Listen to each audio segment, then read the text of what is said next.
Hello and welcome back to Fallout 76. I'm going to say something that most or all of you are going to disagree with. The pipe gun might be the best gun in the game. Now, when most people think best, they think in terms of damage. By that measure, the pipe gun is near the bottom of the list. But if you define best in terms of accessibility, versatility, and fun, a case can be made that the pipe gun is at or near the top. First, accessibility. The plan to craft the pipe gun is known right out of the vault. You can also use them starting at level 1.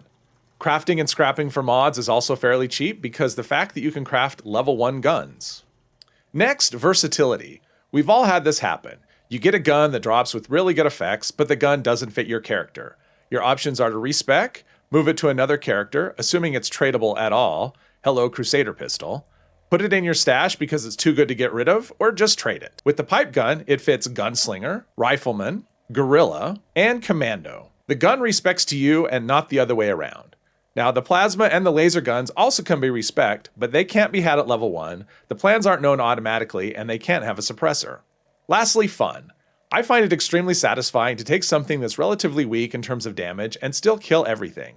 I also think the pipe guns just sound really cool.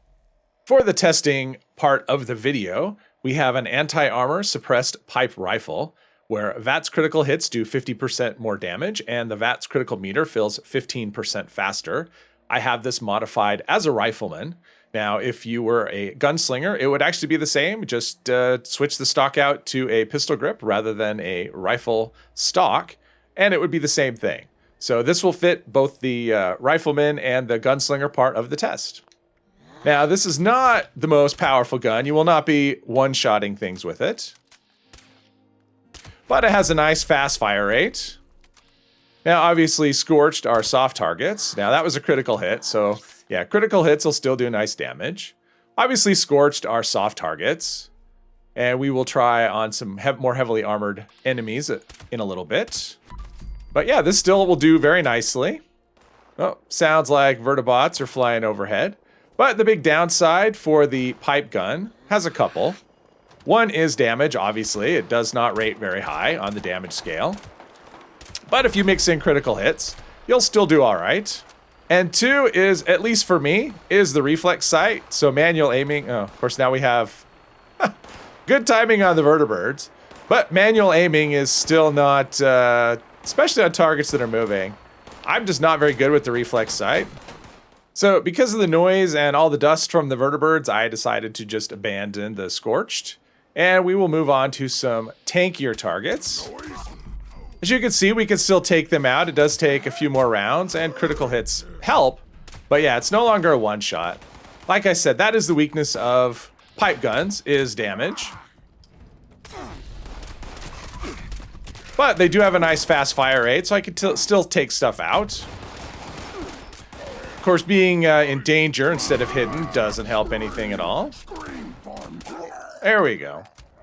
But we still deal with enemies just fine. And ammo is plentiful, so even though... Whoa, okay. Exploding vehicle. Even though I use a lot more ammo, or I shouldn't say a lot, even though I use a bit more ammo with this gun, ammo is very plentiful, so that's not an issue. And critical hits. Boom. Critical hits still do decent damage. I mean, we got 500 on a headshot there, which is still pretty nice damage. Obviously, something like a... well, pretty much everything. I was going to say something like, pretty much everything will do more damage in this gun. I mean, that's just a fact. But it doesn't mean it's not fun to use. And for the guerrilla / commando portion of the test, I have modified this as a automatic pistol. So I've switched out the stock for an aligned grip, and I put on a drum magazine for a little bit of extra ammo capacity. Not much, it's only 3 more rounds. And a tweaked automatic receiver. Yeah, that is one weakness that the pipe gun shares with the 10mm pistol, and that is ammo capacity. So when you use it as an automatic, you are going to reload a little bit, but we still take care of stuff without a problem. 3 super mutants down before I had to reload. Plus, I don't know, I really like the sound of this. I know it may not be for everybody, but with a suppressor, I think it just sounds really cool. And as you can see, it takes care of everything really well. This is my preferred method of using... Whoa, floater. Okay, didn't even see it. This is my preferred way to use pistols in general. I just prefer automatics over semi-automatic, which is why the Crusader pistol isn't something that I use a lot. All right, now that I'm in caution, definitely makes a difference, especially on a weapon like this that has a low base damage. Sneak just gives you a lot more damage, which is helpful. Okay, looks like I got shot from, seemed like it was over there, maybe not.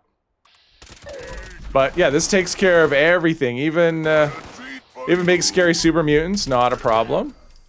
And that's another thing. So even with a drum magazine, the reloads are actually still pretty quick.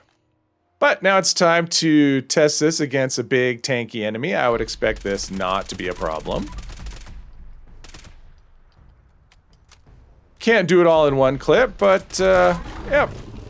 Little less than 2 clips, and even a big old enemy like that goes down no problem at all with this weak gun. And there you have it, my candidate for best gun in the game. If you feel like telling me how wrong I am, please leave a comment below, and I hope you'll join me in the next one. Thank you very much.